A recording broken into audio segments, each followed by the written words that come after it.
Olá, gente, tudo certo? Então é o seguinte, essa semana nós vamos continuar então o nosso conteúdo de medidas de variação, tá? Ou a gente também pode chamar de medidas de dispersão, tá, gente? Eu troquei a nomenclatura porque ela é mais conhecida como medidas de dispersão, tá? Do que de variação. Mas se vocês entenderem medidas de dispersão, medidas de variação, entendam como a mesma coisa, tá, gente? Só que se vocês forem fazer alguma pesquisa ou em algum lugar, alguma coisa, vocês vão entender, vocês vão achar mais facilmente como medidas de dispersão, tá?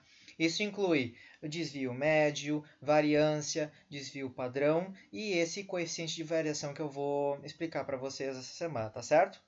Espero que vocês tenham feito os exercícios das aulas passadas, tenham visto os exemplos, as explicações, tá? Estava bem fácil de fazer os exercícios.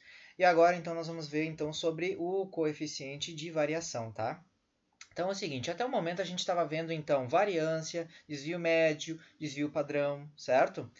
Só que isso, infelizmente, não é às vezes o suficiente para que a gente consiga fazer uma comparação, por exemplo, entre dois produtos que tenham grandezas diferentes ou que tenham que a proporção das grandezas não seja a mesma, tá?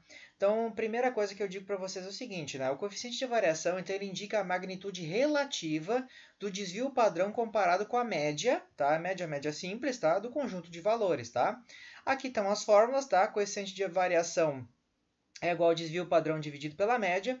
E na população a mesma coisa, só que aqui a gente tem a simbologia diferente, tá? Eu mantive o x barra, não botei mi aqui, né, na população para deixar o pessoal mais confortável com a fórmula, tá? Sendo que x barra a gente entende por média, tá certo? Tudo isso dividido por 100, tá? Então é o seguinte, ó, o coeficiente de variação ele é útil para compararmos a variabilidade, a dispersão, né, de dois conjuntos de dados de ordem de grandezas diferentes, certo? Então vamos pegar o seguinte, vamos pensar a primeira coisa. Segue o conjunto de preços de geladeiras em 7 lojas distintas, tá? Então ele pegou 750, 800, 790, 810, 820, 760 e 780. A média desses valores aí deu 787,14. E o desvio padrão, tá? É 23,73, certo? Então, é 787 a média, R$ 23 para mais ou para menos, que deu, né, a maioria dos valores, então, estão nessa faixa, certo? Só que agora é o seguinte, ó, aqui embaixo a gente tem o quê? O preço de liquidificadores, certo? E os preços são 50, 45, 55, 43, 52, 45 e 54. Somados, divididos por 1, 2, 3, 4, 5, 6, 7, tá? A gente acha, então, 49,14 de média, tá?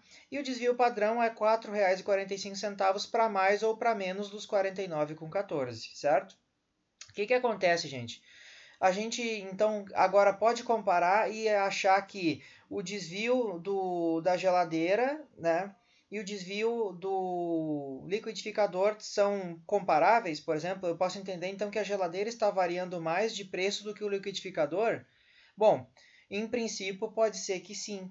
Só que isso não se revela uma verdade. Por quê, gente? Porque o preço da geladeira é maior do que o preço do liquidificador. Então, o preço da geladeira está aí quase em 1 milhar de reais, aí sim, quase em R$ 1.000. Enquanto um liquidificador aqui, neste caso, neste exemplo, está custando menos de R$ 100. Então, o que acontece? O valor também vai ser influenciado pela grandeza dos valores analisados. Então, claro, né, que aqui variou menos porque o valor é menor e aqui variou mais porque o valor é maior. Então, esse valor aqui serve apenas para a gente fazer a comparação da variabilidade dentro desta série. E esse valor aqui só serve para fazer a comparação da variabilidade de preços dentro dessa série. Para nós podermos comparar quem variou mais entre geladeiras e liquidificadores, a gente então vai aplicar o coeficiente de variação, certo? Então aqui, gente, olha só, aqui está o texto dizendo, né, que a geladeira custa bem mais e a tendência é que o desvio padrão da geladeira seja maior porque ela custa mais que o liquidificador, certo? E o coeficiente de variação é uma medida adimensional. O que significa? Que ela não leva em consideração o valor, o tamanho, né, dos números, certo? Então ela não considera o tamanho dos números, mas sim o quanto eles estão variando. e o que normaliza o desvio padrão em relação à média, tá? Então vamos aplicar a fórmula, tá? Aqui no caso a população, tá?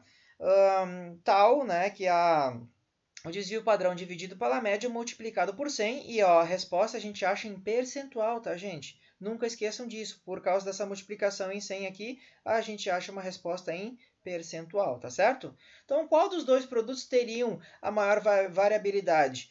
O desvio padrão nos dá a entender que seria a geladeira e não o liquidificador, certo? Mas vamos ver os cálculos aqui, ó. Geladeira, 23,73, que é o desvio padrão, dividido pela média, que é 787,14, né, das geladeiras, dá o coeficiente de variação de 0,0301, multiplicado por 100, nós temos 3,01% de coeficiente de variação, certo?